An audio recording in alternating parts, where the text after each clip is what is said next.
सम्पूर्ण नमस्कार। हामी अहिले रामदी पुल नवनिर्मित निर्माणाधीन रहेको नयाँ पुल, यो पुरानो पुल भयो अनि नयाँ पुलमा आएका छौँ। पारितिर हाम्रो पाल्पा जिल्ला भने वारितिर स्याङ जिल्ला, सिद्धार्थ राजमार्गको झन्डै मध्यभागमा पर्ने यो रामदी, जुन पाल्पा जिल्ला र स्याङ जिल्लाको सङ्गम कालीगण्डकी माथि निर्माण भएको जुन यो पुल 2029 सालमा सम्पन्न भएको थियो। त्यति तत्कालीन प्रधानमन्त्री कीर्तिनिधि विष्टद्वारा यो समुद्घाटन गरिएको पुल यो जीर्ण बन्दै गइसकेपछि र यसमा ठुला सवारी साधनहरू, भार वहन बढी भएका सवारी साधनहरू आवतजावत गर्नको लागि कठिनाइ भइसकेपछि यो अर्को पुल निर्माणाधीन अवस्थामा छ।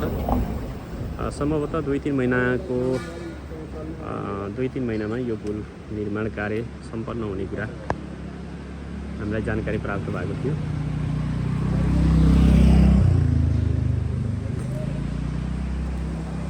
त हामीले कालीगण्डकी नदी देख्न सक्छौँ। यो कालीगण्डकी नदी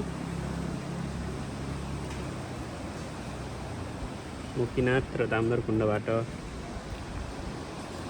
भएर एउटा प्रसिद्ध नदी जुन शालिग्राम पाइने नदीको रूपमा चिनिन्छ। संसारकै शालिग्राम पाइने एक मात्रै नदी कालीगण्डकी नदी।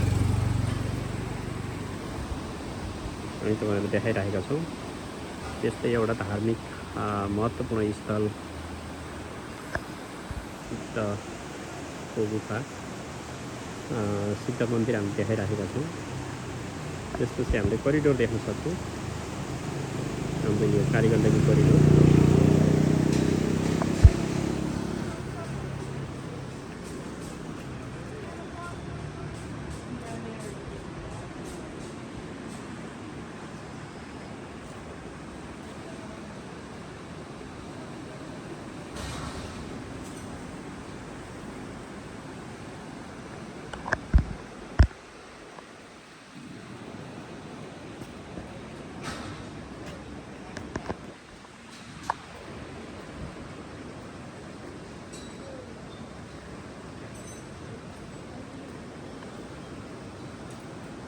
धन्यवाद।